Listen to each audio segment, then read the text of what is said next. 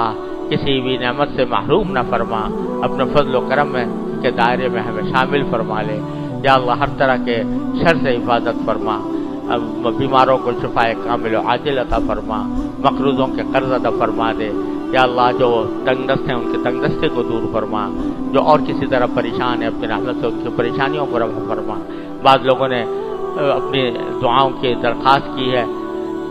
تحریر طور پر یا زبانی طور پر، اے اللہ آپ ان سب کی مرادوں سے واقف ہیں، اپنی رحمت سے ان سب کی دلی مرادوں کو پورا فرما۔ اللہم انا نسألک من خیر ما سألک منہ عبدک و نبیک سیدنا محمد صلی اللہ علیہ وسلم، ونعوذ بک من شر ما استعاذک منہ عبدک و نبیک سیدنا محمد صلی اللہ علیہ وسلم۔ ربنا تقبل منا انک انت السمیع العلیم وتب علینا انک انت التواب الرحیم، وصلی اللہ تعالی علی خیر خلقہ سیدنا مولانا محمد وعلی آلہ واصحابہ اجمعین، آمین برحمتک یا